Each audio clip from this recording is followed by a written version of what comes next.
let's remind ourselves kind of where we were at with this example. So we have water in a piston cylinder assembly that's undergoing two processes. So we have three states and then two processes that happen between them.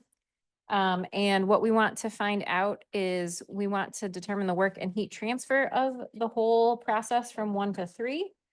And then we also want to sketch the processes on a TV diagram and a PV diagram. I did get a question after class last time, which was a very good question about how I knew where to put the specific volumes in relation to the vapor dome curve. And that was a fair question because I already know the answer. So I a little bit cheated on this. So I'm going to kind of work back through this a little bit, assuming that I don't actually know where the vapor dome is. Okay, because technically you would not. So I'm going to remove these. And what I'm going to do is we're just going to work through the different states first, and then we'll sketch it out on the diagrams. And so since we already sorted out state 1, so we know that's a terrible color. We know it's a superheated vapor at state 1, right? And we're doing a PV diagram and a TV diagram. So we need to know P, T, and V, right? For each of the states. So we have P and we have T, and then we already calculated V1 as well. All right, so these are the 4 things that we need to figure out for each of the states. So P, T, V, and then what its state is. Okay, so for state 2, did we find V2 yet? I'm trying to remember. Yes, we know V2. Okay, so we already are given V2 and we know P2, right? And so we found VG and VF, and we determined that we're still in the superheated vapor region. But we need to find T, right?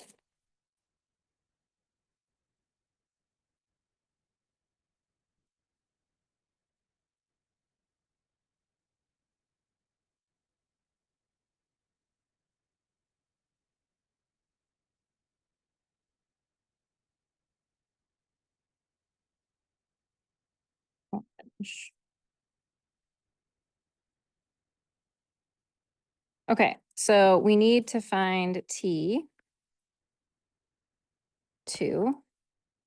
Any ideas on how we might do that? So we should go, we know it's a superheated vapor, so let's go to the superheated vapor tables. That's compressed liquid.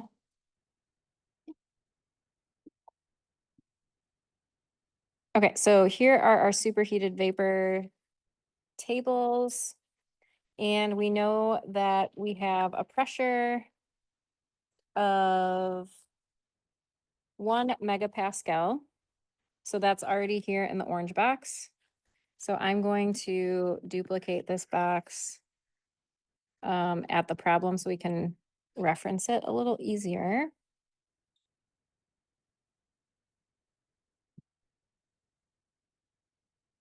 Okay, so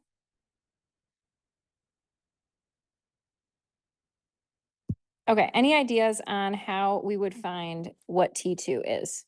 So we're in the correct pressure cell, and we have a column for T and a column for specific volume, specific energy, specific enthalpy, and specific entropy.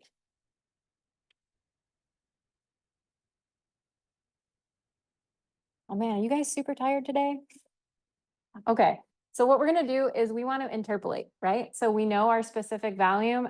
That's probably not gonna coordinate to an exact temperature row on this plot, so we're gonna have to interpolate, okay? So we know that V2 is 0.2. So since V2 is equal to 0.2 meters cubed per kilogram, we need to interpolate.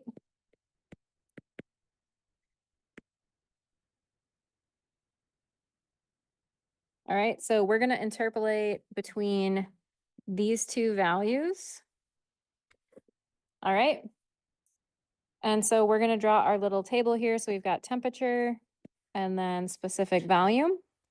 So we have 0.20602 meters cubed per kilogram. At that temperature, we're looking at 200 degrees C. We're looking for T2, so that's unknown, but we know that V2 is 0.2. And then at saturation temperature, which is right next to our pressure cell number, so our saturation temperature is 179.88 degrees C. And then there, the specific volume is 0.19437.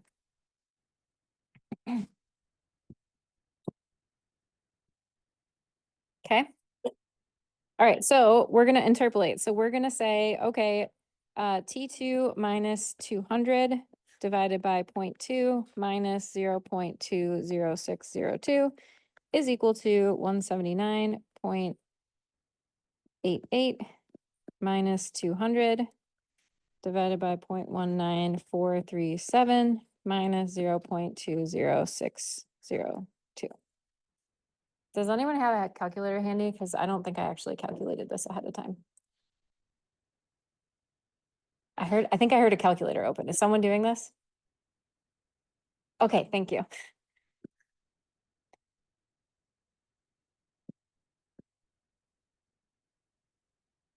So we'd expect this value to be pretty close to 200 because 0.2 is a little bit closer to 0.20602 than it is to 0.194. And if you remember, we have our saturation pressure when we're on the vapor dome curve, the saturation line. So this is also going to give us a little indication of how far into the superheated vapor region that we actually are on that plot.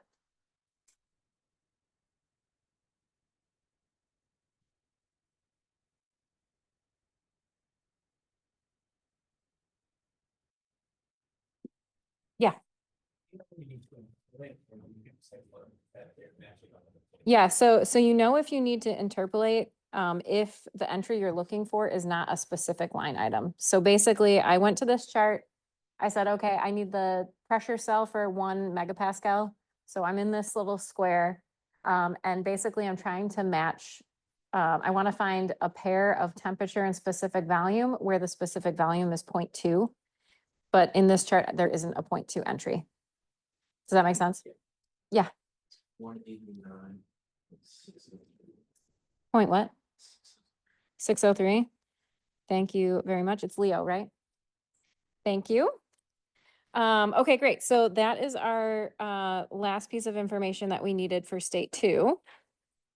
All right, so for state 2, we know the specific volume, we know the pressure, we know it's in the superheated vapor region, and now we know the temperature. Okay, so we can place both states 1 and state 2 on our plots. So now we're going to move to state 3, which is, what color did I give it? Red. Okay, so let's do state 3.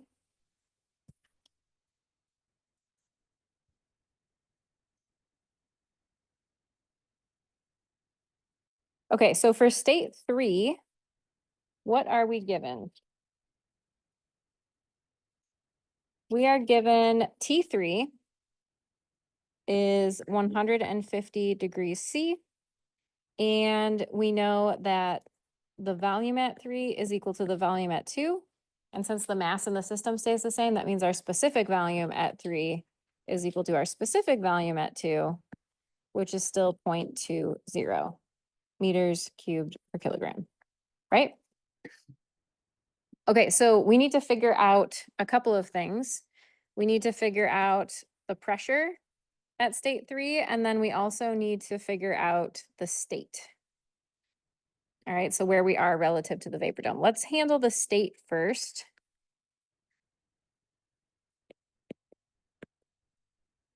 We're given temperature, right? So we're going to use our superheated liquid vapor tables organized by temperature, all right, to figure out VF and VG. So we're going to use temperature table.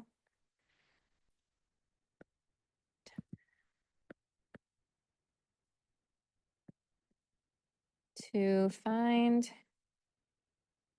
sorry, VF and VG. Okay.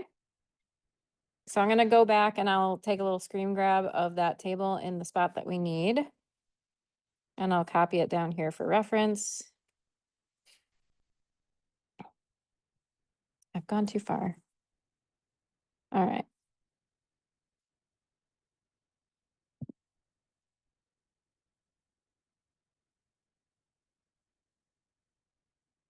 Okay, so here is our temperature table. The temperature that we're looking for is 150 degrees C.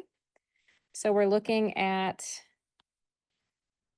this line here. All right, so I'm gonna take a screenshot of this.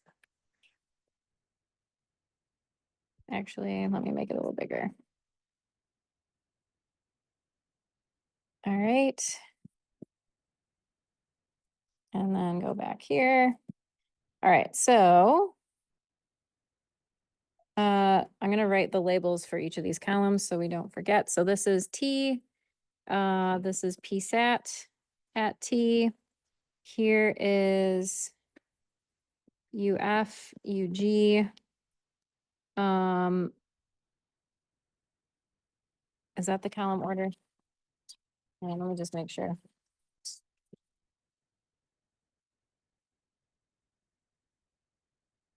Yeah, okay. No, these are V's.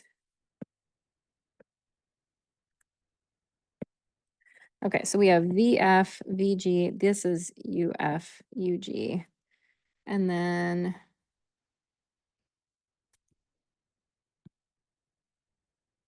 UFG and UG. Okay. Okay, so we have that VF at state 3 is equal to 0.001091 meters cubed per kilogram. And then we have VG at 3 is 0.39248 meters cubed per kilogram. Okay, so where does V3 lie between these two? Oh, I gave it away. So V3 is between these two. I'm allowed to be tired too, you know. Okay, so since that is the case, where are we on the in relative to the vapor dome?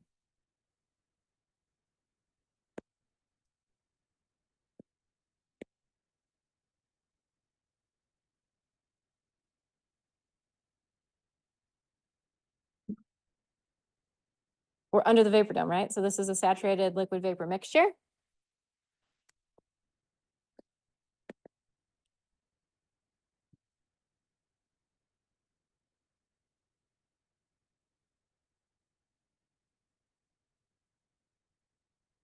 And when we have a saturated liquid vapor mixture, that means that our pressure has to be the saturation pressure for that temperature, right? So P3 is equal to Psat at T3, which is 476.16 kPa. Does that make sense? Yeah. So it would be the same process as like what we did for V2 when we had to find T. We can't just use Tsat for that one. So we had to go to the appropriate table and figure it out that way, probably using interpolation. Does that make sense? Okay. Other questions? Okay, so now we have all the things that we need to plot out state 3, and we just have to do state 4 now. Right? Or do we only have 3 states? Oh, look at that. We only have 3 states. Okay, I was thinking we had 4 states for some reason.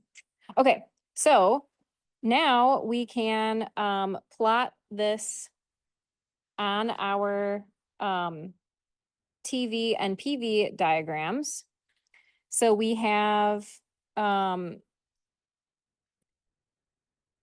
already have states 1 and 2 on the TV diagram. So let's put state 3 on here. So we are keeping our specific volume the same, but we're decreasing in temperature. So we are now down here.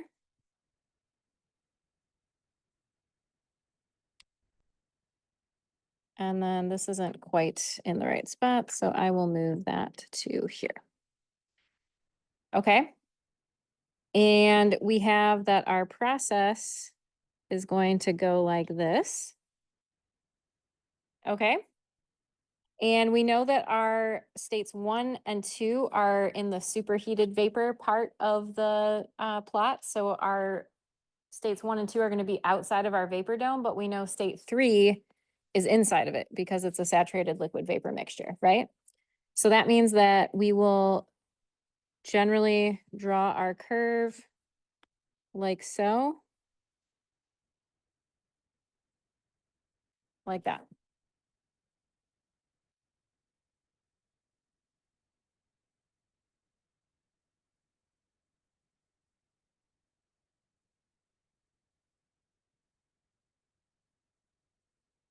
Does that make sense? So when you're doing these types of problems, the expectation is that you have, you know, your state points very specifically placed on this plot. So I want to see that you've labeled both the horizontal and vertical axis values for them. And then in terms of where you're sketching in the vapor dome, it needs to place all the states in the correct state of matter. But other than that, you're kind of artistically just putting it where it would be. Like, I don't expect you to calculate the exact shape of this thing. Yes. I would put it in at the end. Yes. So when you do a problem like this, I would approach it kind of like how I've rehashed it here. So go for each state and find the coordinates for each of the plots that you want to make. So since we had to do a PV diagram and a TV diagram, that means we need to know P and V and T and V, which is 3 pieces of data. And then we also want to know what state it's in so we can sketch in our vapor dome appropriately. Does that make sense? Okay, so let's do that same thing for the PV diagram, which we only have our state 1 drawn on there at the moment. So let's put in state 2. So we know that P1 and P2 are the same. So on a PV diagram, that means going from 1 to 2, we're just going to move horizontally. We're keeping the vertical pressure the same. So our state 2 will be at V2, right? But we're keeping our pressure constant. So we move, oops, no, like this. All right. And then state 3, we keep our specific volume the same, but our pressure is changing, right? So we went from 1 megapascal to 476 kPa. So that's 0.4 megapascals. So we're going down in pressure, but we're keeping the specific volume the same. So we can draw that down here, for example. So this is state 3. And then down here, I would put P3 is 0.4 MPa. All right, the same story for the vapor dome on the PV diagram. So states 1 and 2 are going to be in the superheated vapor region, and then state 3 will show that it's a compressed liquid gas mixture or liquid vapor mixture. So this will look something like this. And then our process to go from 2 to 3 will look something like that.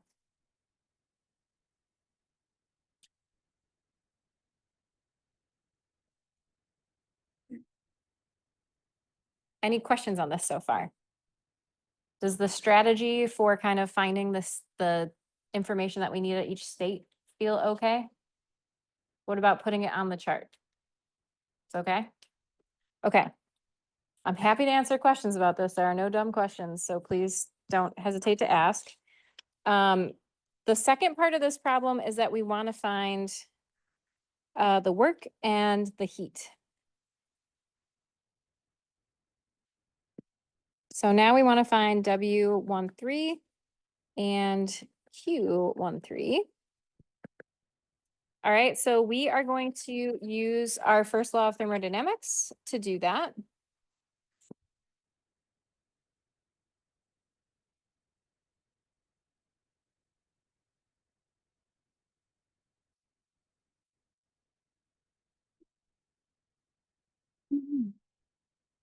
So conservation of energy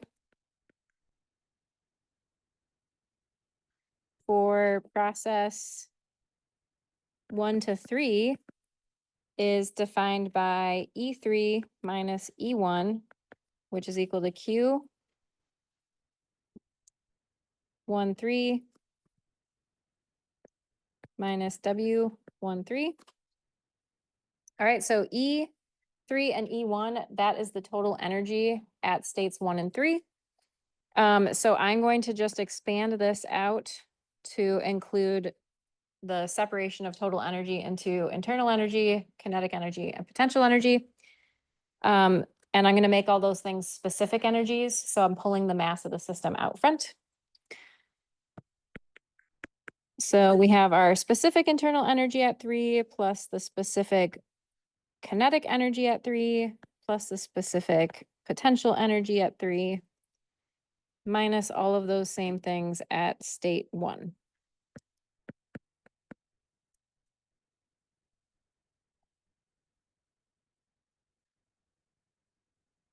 Okay.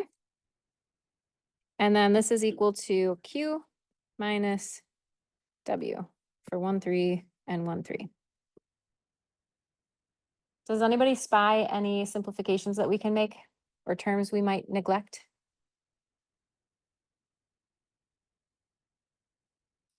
Were we given anything about velocity of the system? No. So the system is at rest, so we can neglect the kinetic energy of it. And then what about potential energy? It's not changing its location with respect to gravity. So we can also neglect these two terms. Okay. So our reduced equation for conservation of energy looks like M times U3 minus U1. So these are our specific internal energies at state 3 and state 1. And then this is equal to Q 13 minus W13. The work term, so this work term, we don't have any electrical work or shaft work going into this system, but we do have boundary work. Okay, so let's just identify or kind of formalize the work a little bit better. So this could be a sum of shaft work plus electrical work plus boundary work.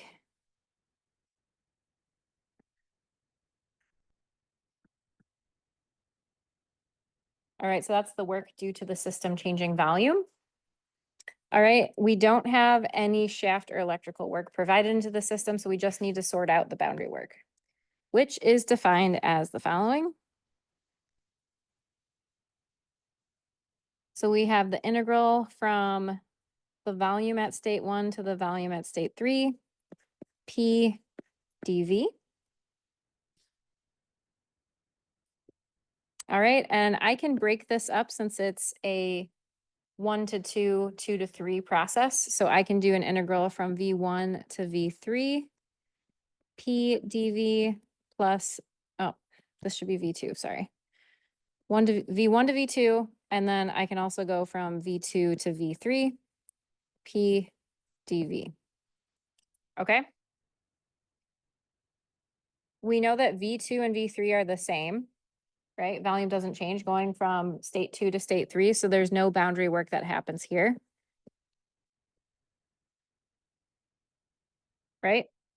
So all we have left is the integral of pressure with respect to volume from V1 to V2. All right, so this is just pressure at 1, V2 minus V1. So the reason I'm using P1 here is because the pressure at states 1 and 2 is the same. So I could also write P2, but P2 is P1. So this, of course, the integral becomes a little more complicated if the pressure is changing from 1 to 2. Okay, so just be careful with that. Okay, so I can also write this in terms of specific volumes if I pull a mass out front. So I have mass times P1 times V2 minus V1.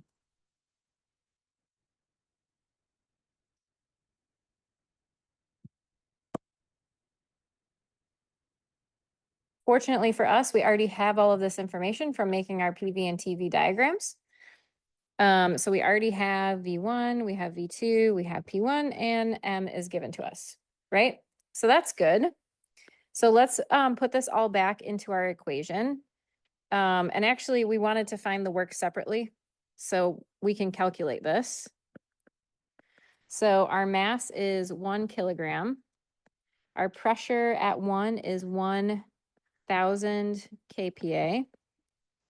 And then we're multiplying by 0.2 minus 0.30661 meters cubed per kilogram. I need to do some things with units. Let me move this over. Okay, and then we also have that 1 kPa is 1 kilonewton per meter squared. And then 1 kilonewton times meter is 1 kilojoule. So this all works out to be minus 106 point, I think 6 kilojoules. Which is obviously less than 0, right? So if you remember from our convention about work, work coming out of a system, so work that the system does to benefit us is positive, and negative work is work done on the system. So this means that work is done on the water by the piston.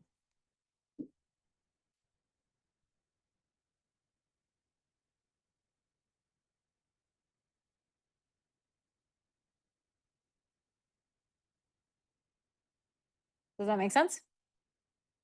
Okay, great. So we have solved for W. And this is W13. Now we want to find Q, right? So I'm going to go back to this equation here, and we're going to solve this for Q. So I have Q13 is equal to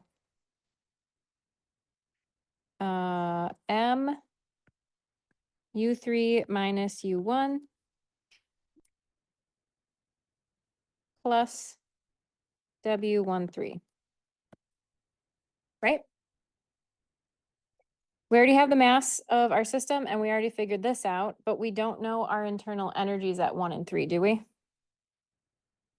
I don't know that we've found those out just yet. We have not. All right, so we are going to need to find U1 and U3 before we can finish this.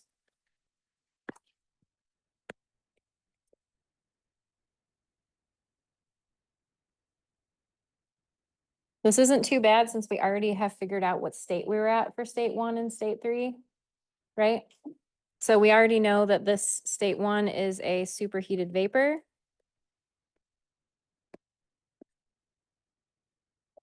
At P1 equals 1 MPa and T1 equals whatever it was, 400.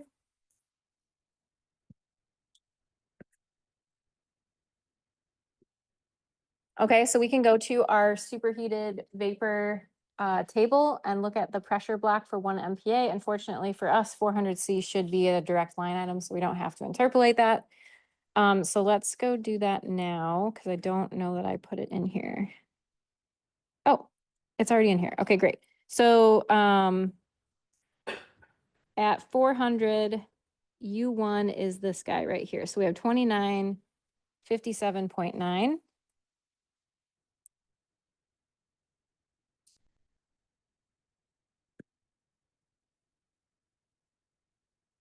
So from the superheated vapor table,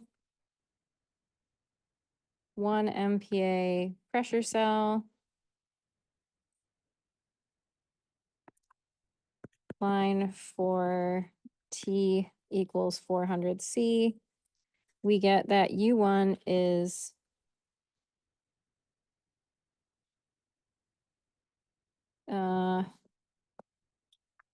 2957.9.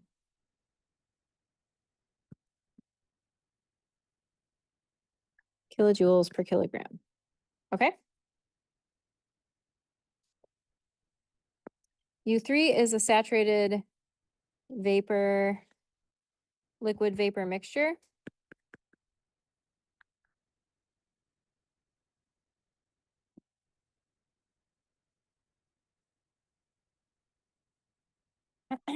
So we are going to use the following.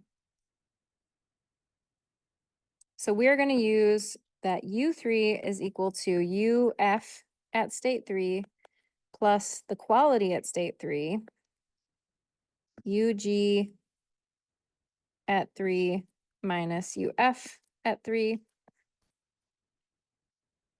All right, we have from the chart above, we have these values, right? But we don't know the quality yet. Right, so we can use this equation. Since we already know the specific volume at 3, we can use this equation. So this analog equation to this one is V3 is VF3 plus X3 times VG at 3 minus VF at 3. All right, and for this one, this equation, we have all of these values except for X. Okay, so we're going to use the one in orange to find the quality, and then we'll plug that into the one above to find V3 or U3, sorry. Okay, so let's start with that. So X3 is equal to V3 minus VF3 divided by VG3 minus VF3. All right, which is 0.2 minus 0.001091 meters cubed per kilogram divided by 0.39248 minus 0.001091 divided by meters cubed per kilogram. All right, and so we get 0.508. All right, and then I can plug that into here. So we have that U3 is equal to UF3,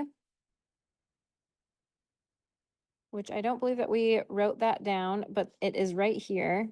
So we're going to be using these values. So this 631.66, and then the 2559.1.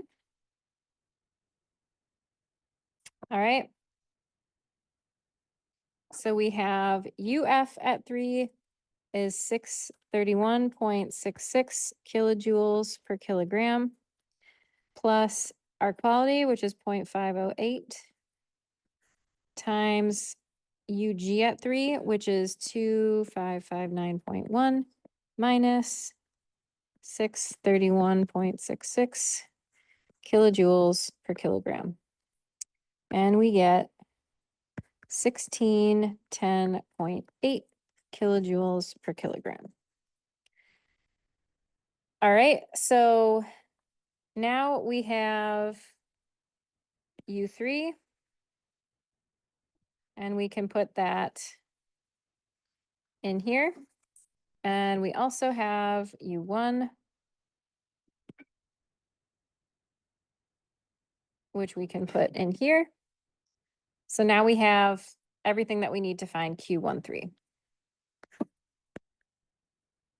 So we've got 1 kilogram times U1, which is, I'm sorry, U3, which is 1610.8 kilojoules per kilogram, minus U3, which is 2957.9 kilojoules per kilogram, plus our work, which is this negative 106.6. kilojoules.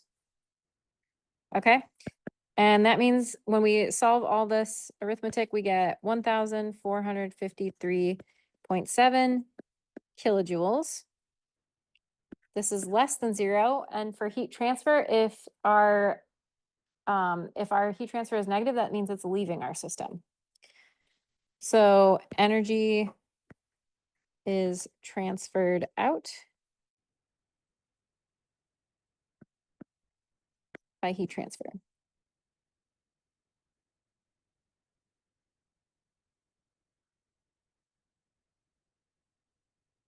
Any questions on this?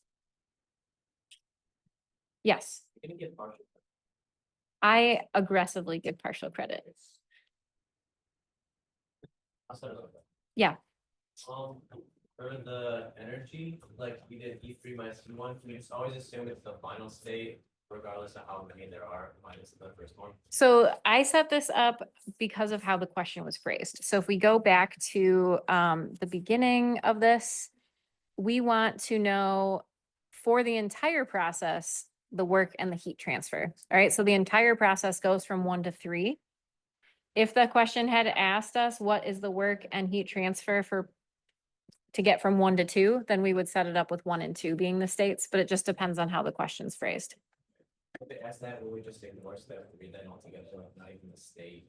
Yeah, so I mean, it would be kind of weird to ask like, what's the work and heat transfer to go from 1 to 2 and just totally ignore the other one. But it will be explicit, like which one to use. Other questions? Do we feel comfortable with kind of the process of walking through this? No? Another example? Let me see, I think. So I'm going to give you many examples like this on homework. So that you can practice. And I can also I can bring another one next time. I don't have one prepared at the moment. Unless we would like to invent a problem right now. Yes. Like on an exam, if you were to give us like problems for this, like topic 3, would you give us some of the smaller ones and then this big one at the end, or would you just give us the big one?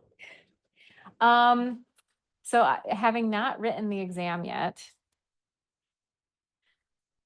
if I give you a problem like this big one, which makes you kind of use a lot of the pieces of what we've learned in class, typically how I will set it up as I will make it like a multi-step problem, and it'll walk you through like this workflow. So for example, I like this problem on an exam, I would probably structure it as, you have these 3 states. Here's the information that you have about each of the states. Fill in the missing information. So I would give you like, for example, I would give you something that looks like this, and I'd have like 1, 2, 3, and then there'd be pressure, temperature, specific volume, and then state. And I'd want you to fill in this table. And then the second part would be, okay, great, sketch that on a PV and a TV diagram. And then the third part would be figure out the work and the heat transfer part. So I try to outline a problem so that if you're a little bit stuck, it kind of forces you into the right process or order of doing things. Does that help? Yeah.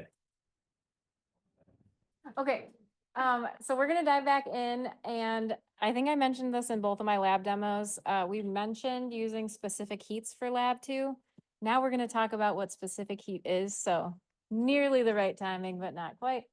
Okay, so hopefully we all know from experience that it's gonna take different amounts of energy to raise the temperature of identical masses by 1 degree if they're different substances.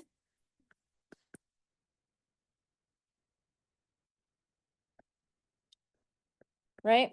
So for example, we would need 4.5 kilojoules of energy to raise the temperature of a kilogram of iron from 20 degrees C to 30 degrees C. But we would need 41.8 kilojoules, which is 9 times that energy, to raise the temperature of 1 kilogram of liquid water by the same amount. All right. And so this difference has to do with how the internal energy of substances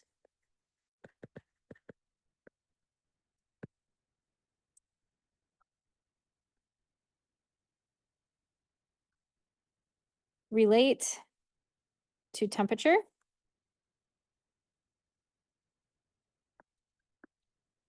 And it also reflects the energy storage capabilities.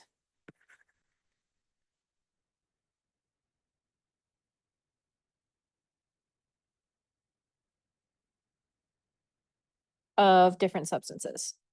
So there's two measures of this kind of general concept, and they are both known as specific heats or specific capacities.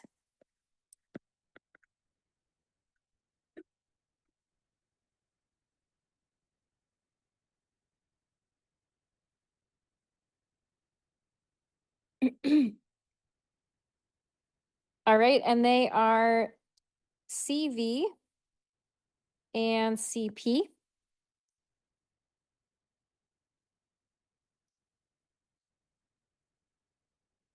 So CV is defined as the change in internal energy with temperature holding volume constant. And CP is the change in enthalpy holding temperature constant, or sorry, with respect to temperature holding pressure constant. And recall that enthalpy is defined as U plus PV.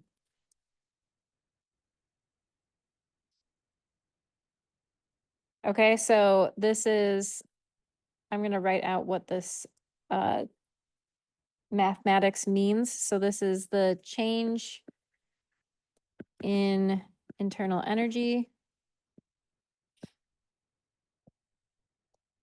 with respect to time or temperature holding V constant. And then this one is the change in enthalpy with respect to temperature holding pressure constant.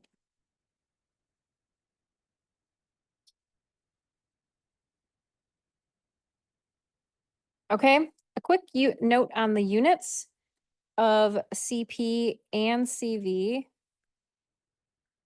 They both have the same units and they are kilojoules per kilogram degree C or kilojoules kilogram K. In English units, we'd have BTU per pound of mass degree Fahrenheit or BTU per pound of mass degree Rankine. And it turns out that these two will give you the same value, and these two will give you the same value. And the reason for that is because temperature differences in Celsius are equal to temperature differences in Kelvin, and then temperature differences in Rankine are equal to temperature differences in Fahrenheit.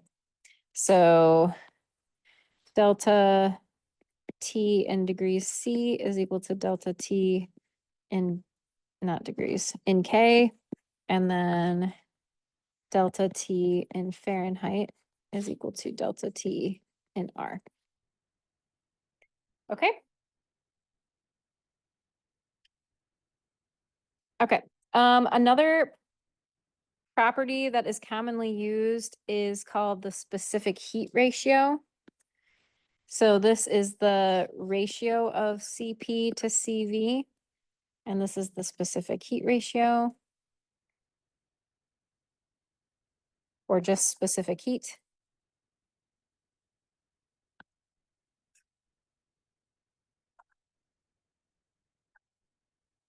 Oops.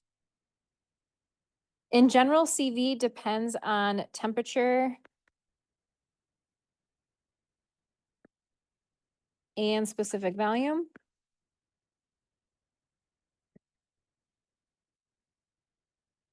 So T and V. And then CP depends on temperature and pressure.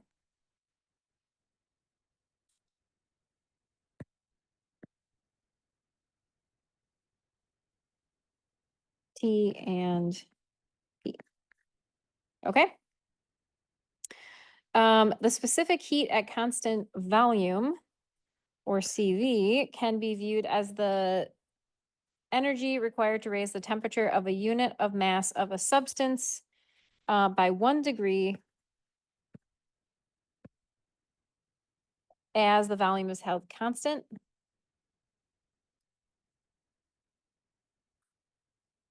And then similarly, CP is essentially the same thing. So we're raising the temperature of a unit of mass by 1 degree as we hold pressure constant.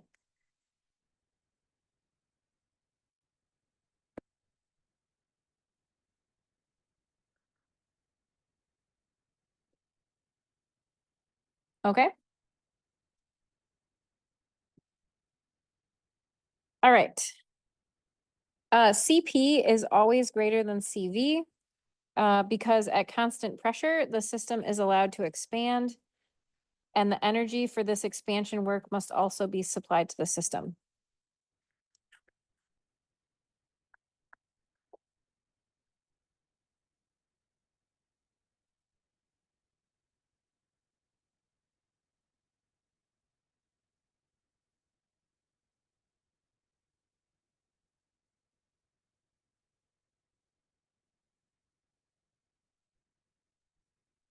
Okay, so we've been talking a lot about figuring out how to determine properties of systems, right?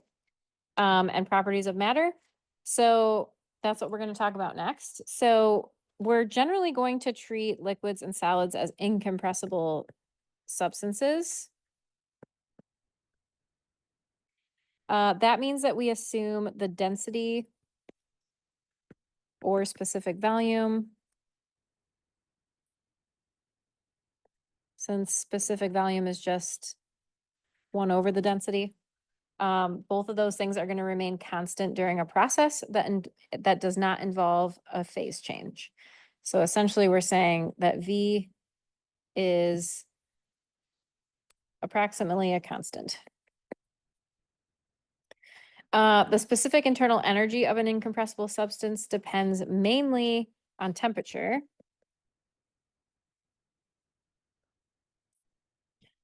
So essentially, U is a function of T, and so this is just for incompressible substances.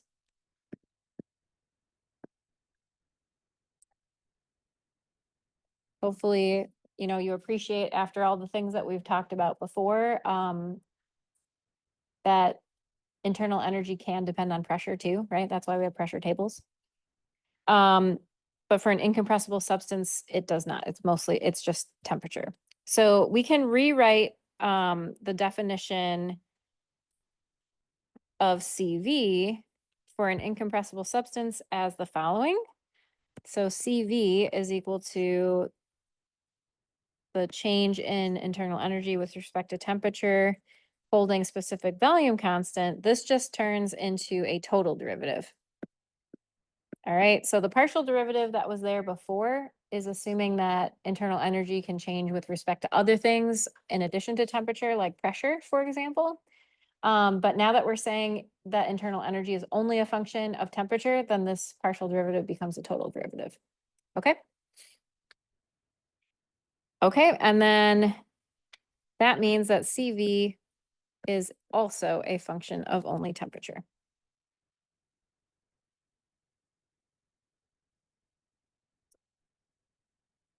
Okay, so we can use this to relate changes in internal energy for an incompressible substance to temperature. So we can say du is equal to CV dt. So I've just reorganized that derivative definition of CV. And we can also show that for an incompressible substance, CP is approximately equal to CV, which is approximately, we're just going to call it C. And C depends only on temperature. Okay. Okay, this means that we don't need to distinguish between CV and CP if we're dealing with incompressible substances, and we can just use the symbol C, which only depends on temperature.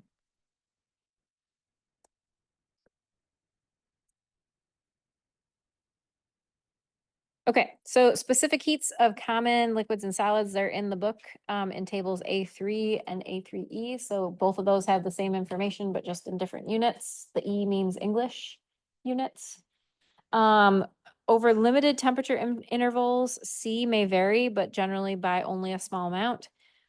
So it's usually assumed that it's a constant to a reasonable degree of to a reasonable degree of accuracy.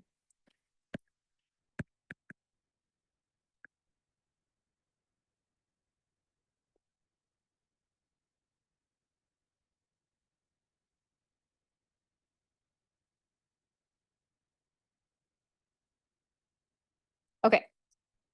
Changes in specific internal energy and specific enthalpy of an incompressible substance during a process 1-2 can be determined as the following. So U2 minus U1 is just the integral from 1 to 2 of du.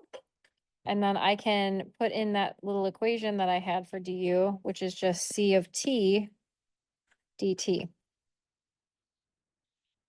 But we need to know how C depends on T, right? To actually do this integral.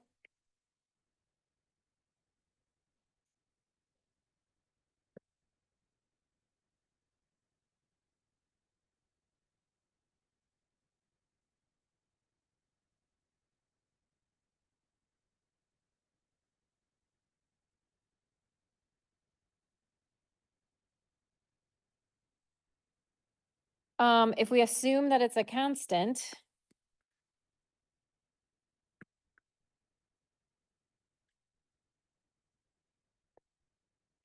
then we have that U2 minus U1 is equal to C times T2 minus T1.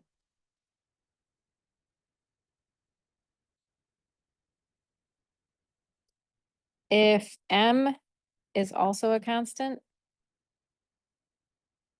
so if we have a closed system, for example, then we would have that the total energy U2 minus U1 is equal to MC T2 minus T1.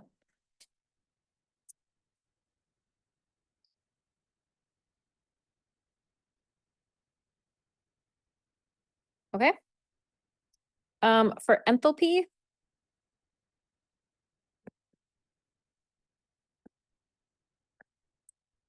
we have that H2 minus H1 is equal to U2 plus PV2 minus U1 plus PV1.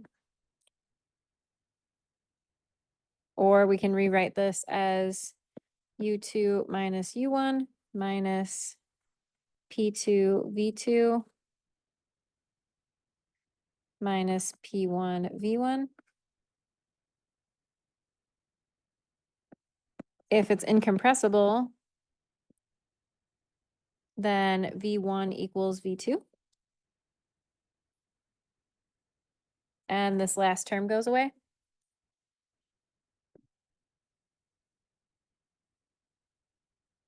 Oh, no, it doesn't. Silly me. It doesn't go away. I can factor out the V. So then we get U2 minus U1 minus V times P2 minus P1. And then what I'm going to do is I'm just going to substitute this in here. So I have that H2 minus H1 is equal to C times T2 minus T1 minus V times P2 minus P1.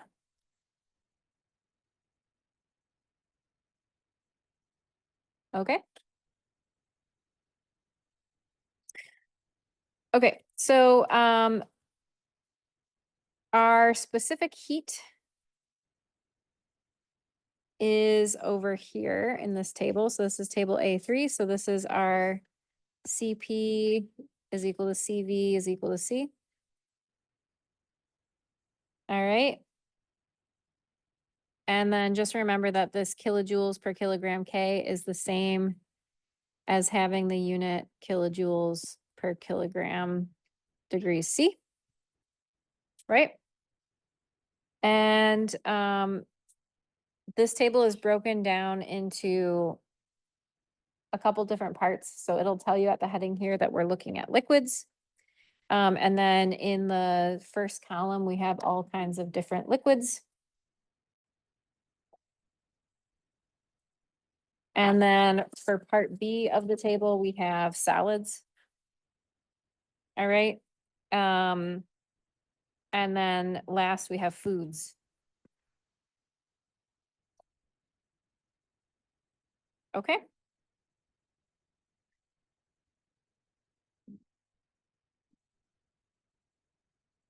Okay, so let's do an example. So we have a 50 kilogram iron block, initially at 80 degrees C, is dropped into an insulated tank that contains 50 kilograms of liquid water at 25 degrees C. And we want to determine the temperature of the iron and water when thermal equilibrium is reached. All right. So let's draw a picture of our system.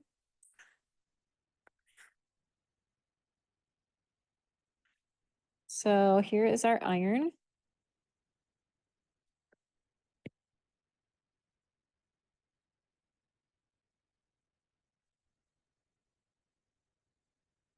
And it's surrounded by water.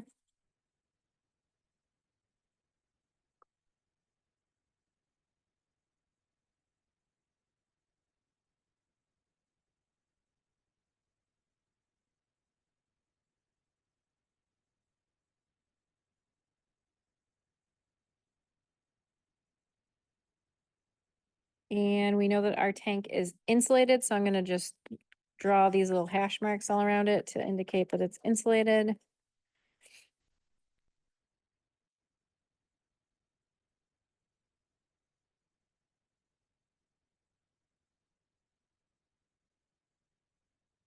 All right, and let's write down first what we're given. So we know that we have iron and we have water. And we're given that the mass of the iron is 50 kilograms and that the initial temperature of the iron, so TI1, is 80 degrees C. And then for the water, we're given that the mass of it is 500 kilograms and its temperature at state 1 is 25 degrees C. Okay, so we want to find equilibrium temperature.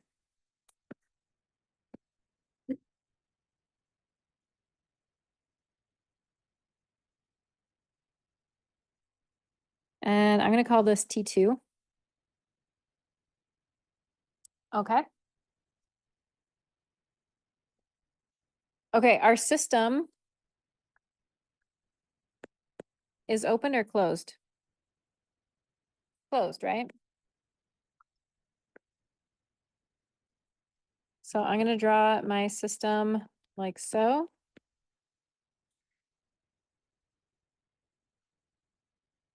All right, and we can write down our governing equation. So we're going to use conservation of energy.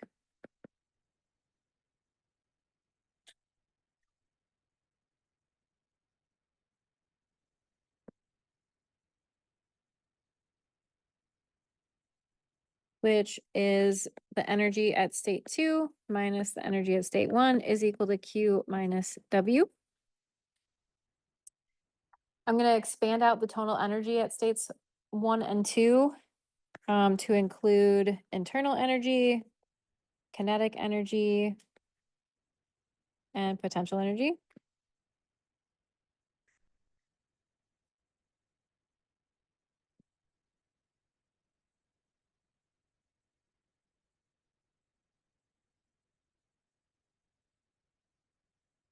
And then this is equal to Q minus W. All right, we have not been given any information to suggest that we have kinetic energy or potential energy to take care of, so I'm going to neglect these terms.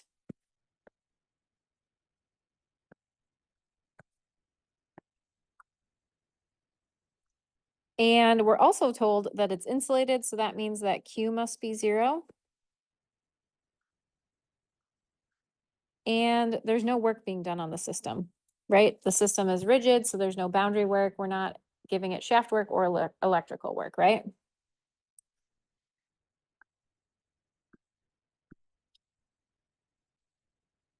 Okay, so what we have then is a very simple expression that says U2 minus U1 is equal to 0. All right, so we're basically saying that the internal energy of the system has to stay constant, right? But it can shift around between the two substances in the system, right? Okay, so we're going to assume iron and water are incompressible. This is the reasonable assumption, right?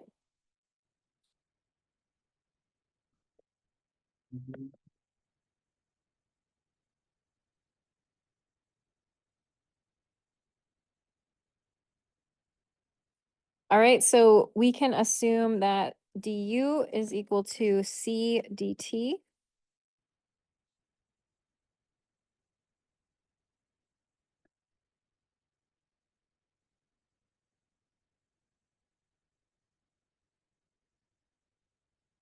All right, so we might be tempted. Well, first let me write, we're gonna assume constant specific heat.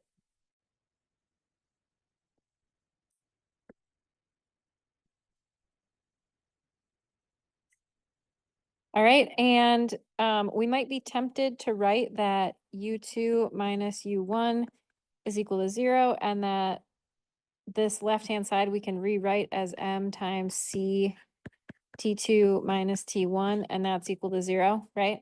This would be tempting to do. Does anybody know why we can't do this?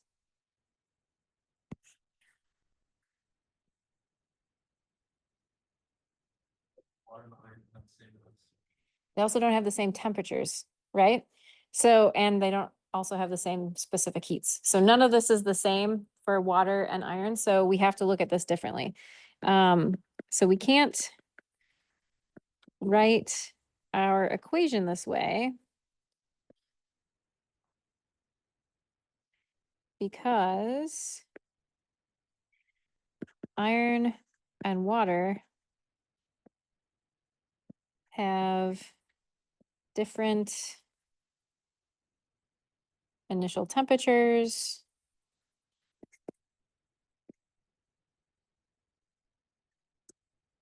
masses, and specific heats.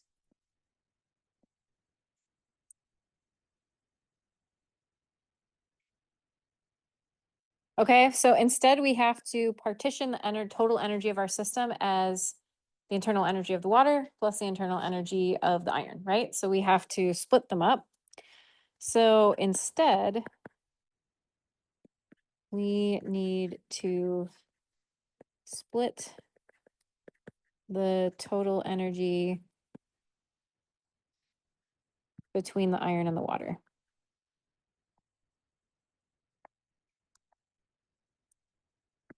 So we have that U is equal to U iron plus U water. And so U2 minus U1 is equal to 0, but this is equal to U iron at state 2 minus U water at state 2 or sorry, plus minus U iron at state 1 plus U water at state 1. Okay, so this is very similar to what we were doing in the lab too, right? Okay, so, and this is equal to 0. So I'm going to do a little bit of rearranging. I'm going to put both of the iron terms together and then both of the water terms together. So U iron at state 2 minus U iron at state 1 plus U water at state 2 minus U water at state 1 is equal to 0. Okay. I can now use my relationship that U2 minus U1 is equal to MC T2 minus T1, right? So I can write this as mass of the iron times the heat capacity of the iron, T, temperature of the iron at state 2 minus temperature of the iron at state 1. And then I can do the same thing for the water. So I have mass of the water, specific heat of the water, times the difference in temperature of the water from state 1 to state 2. And this is equal to 0.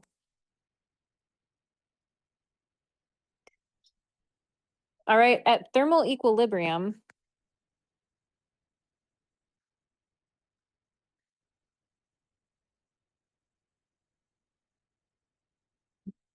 how are Ti2 and Tw2 related? They're the same, right? So if we're at thermal equilibrium, state 2 should be equivalent for both of these. So I'm just going to call this T2. All right, so that means my equation becomes MICI T2 minus TI1 plus MWCW T2 minus TW1 is equal to 0. All right, so we're given the mass of the iron, we're given the mass of the water. We know the initial temperatures of iron and the water. And we can look up the specific heats, right? And then we just want to solve for T2. Right, so let's look up the specific heats for iron and water. So let's go back to our table here.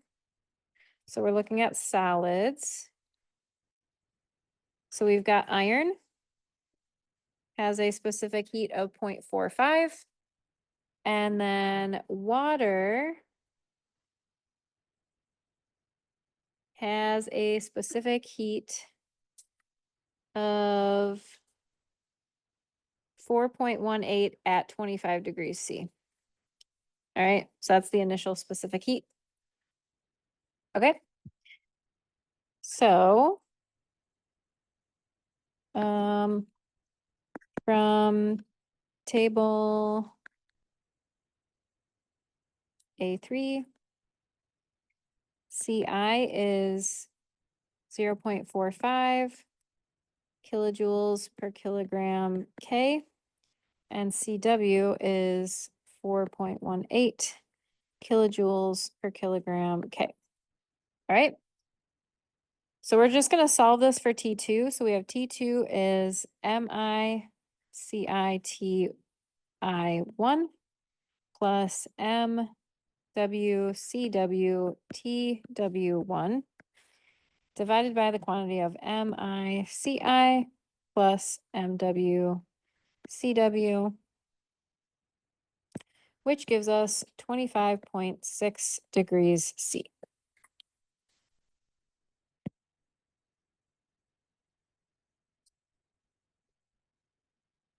Does that feel okay to everybody?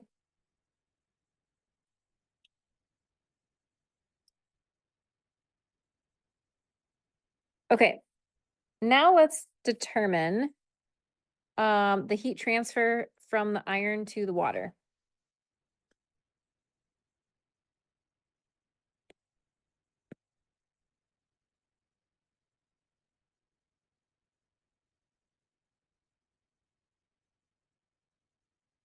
So if we want to do that, we're changing our system, right? So now our system is just our little piece of iron.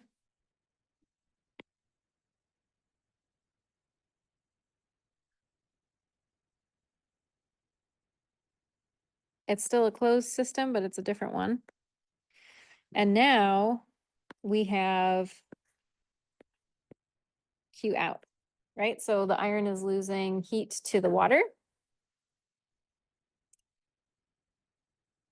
And for this system, now we have that U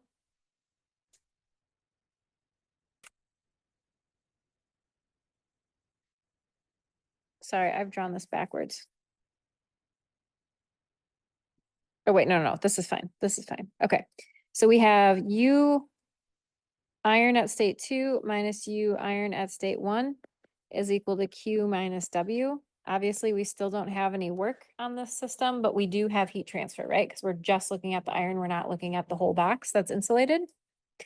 And from the first part that we just finished, we now know the stuff, all the information we need about state 2, right? So we can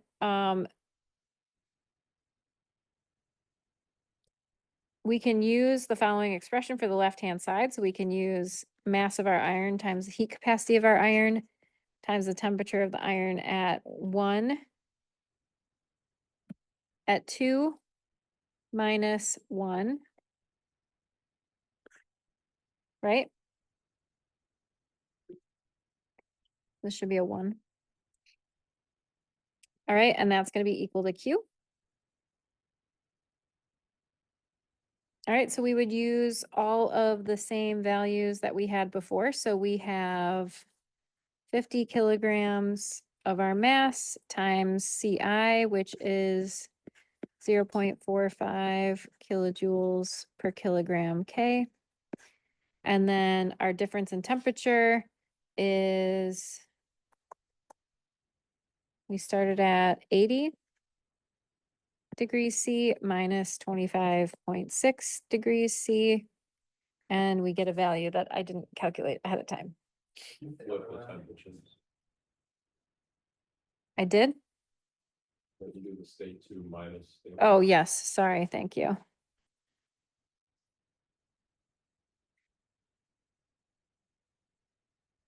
Uh, 25.6 degrees C minus 80 degrees C. Thank you.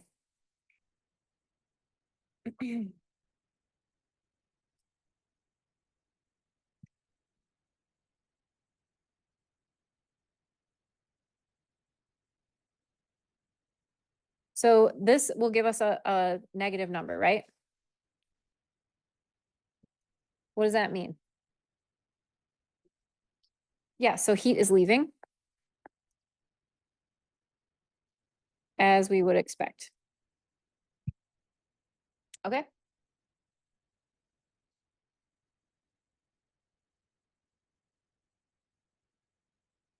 Okay. What if we picked the water as the system? So I want to move this a little bit lower.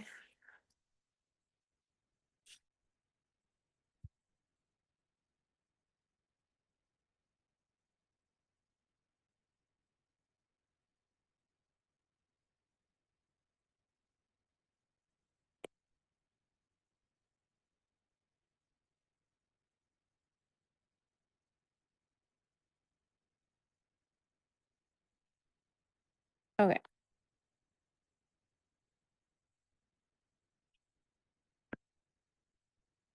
So if we pick the water as the system,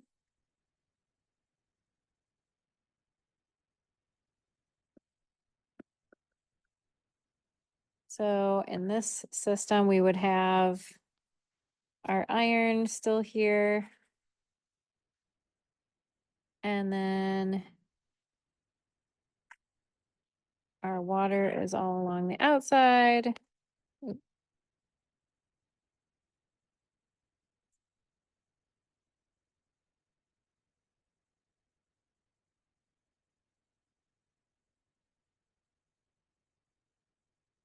Okay, so now our system is the water.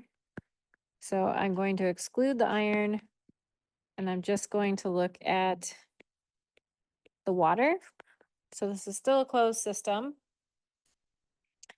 And we still expect that we have heat leaving like this.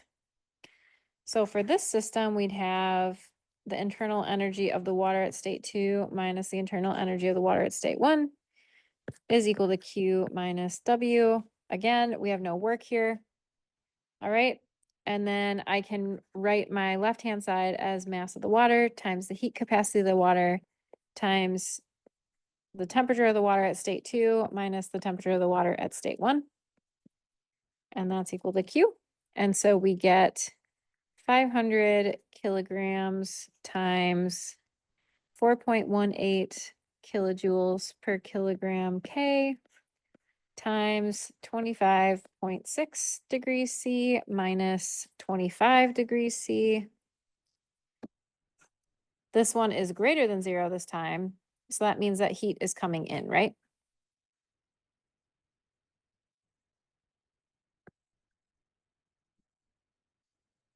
Make sense? Okay. If we had also decided to add a stirrer that stirred the water in the tank and had a lump of copper in the tank. So if we're going to envision another variation on this system, so we have our same insulated system here, and then here's our stirrer. So we have work coming into this system, and then we still have our iron, and then we've also added copper. So our system would look like the following. So we'd have U2 minus U1 is equal to Q minus W. So this entire system is insulated, so I still am allowed to get rid of the Q term since it's insulated. But now we do have work of the stirrer, right? And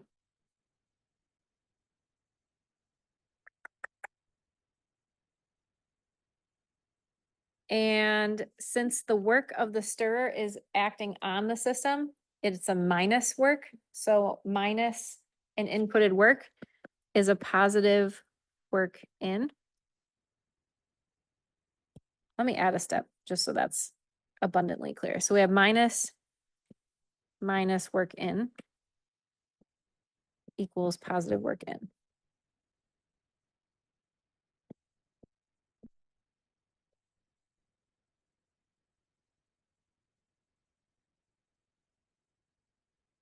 Okay.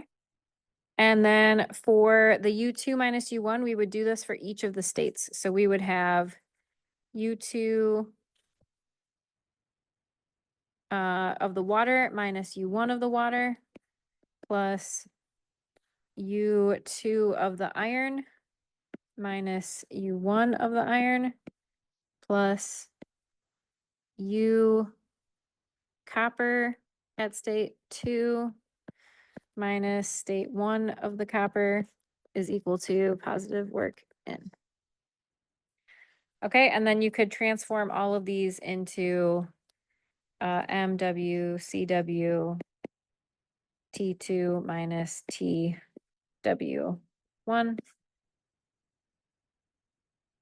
and M iron, C iron, T2 minus T iron 1, plus mass of the copper, heat capacity of the copper, times T2 minus TC1 is equal to work in. Okay, so we can take care of the internal energy of solids and liquids that are incompressible in this way using the heat capacity, the mass, and the temperature difference. And then we just want to make sure that we break up the internal energy into the different types of materials in the system that are at different temperatures to start with. Okay? So very similar to the lab 2 analysis. I will end here. Are there any questions?